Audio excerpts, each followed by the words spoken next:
嗨，大家好，我是马克医师。今天要跟大家讲的是什么是主动脉剥离。那可以大家知道说，主动脉是我们心脏出来一个最主要的一个动脉，顾名思义。然后主动脉呢本身在外观上特别分为两个阶段，一个是叫升主动脉和降主动脉。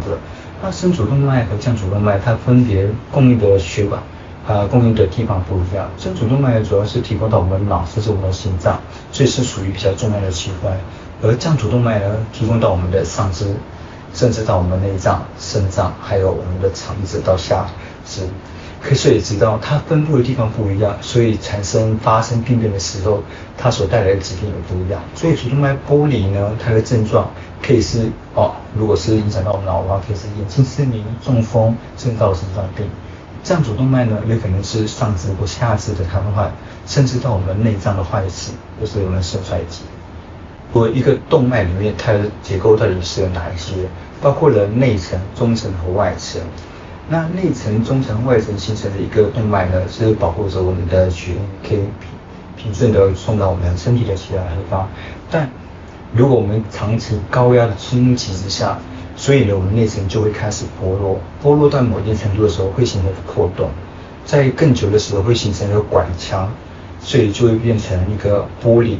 就很像我们剥橘子皮，一直剥到哪里，它就会变成你找到哪个器官。所以哪一些人比较容易得到我们的主动脉剥离呢？我们可以看第一个呢，就是我们先天性有结缔组织异常的人，那包括有麻烦氏症候群。那这种人通常是我们结缔组织会比较松软，所以它包括瓣膜会有问题，还有我们的比较容易形成主动脉剥离。那第二个呢是高血压。你也知道我们的血管壁这么脆弱，如果一直高压的去冲击的话，水弱也会失穿，所以动用了某一定时间的时候，它就会内皮会剥落，然后甚至形成一个凹洞，然后变成一个假腔。所以第三个我们要注意的是，除了高血压，你有合并有三高，包括高血压、高血脂或者是高糖分的话，这东西呢就会影响到我们的血管硬化。所以第三个是一些比较小的原因，例如可可因 cocaine 的使用。第三个是比较肥胖的人。那第三个，然后我们在天气变化变冷的时候，也比较容易让我们的血管还有血压不稳定，也比较容易会发生。第四个是激烈的运动，例如我们负重太重的时候，有可能也会造成。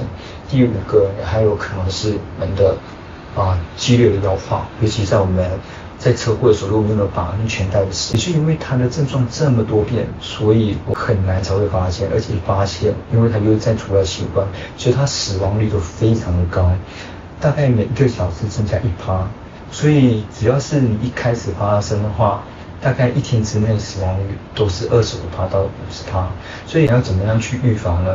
那刚刚知道它的形成的危险因子，除了我们基因之外决定之外的东西，我们都要控制。我们能控制是能控制我们的高血压，健康的生活所以要戒烟，然后减重，减少我们的动脉粥状硬化，接下来就维持一个健康的生活吧。常常你在诊间里面就会跟病人说，你血压太高了，请要好好控制。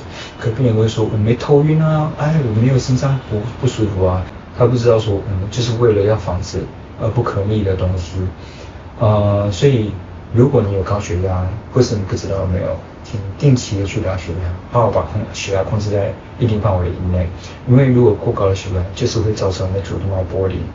诊断方面呢，我们会先做一个 X 光片，然后我们会发现 X 光片自己的胸腔的地方会变比较大。当然最后还是以你的CT MRI 去做确诊，然后看它是影响 A 还是 B， 然后来做我们的人工血管，把它套回去。希望大家会从这个影片里面得到一些健康的概念。拜拜。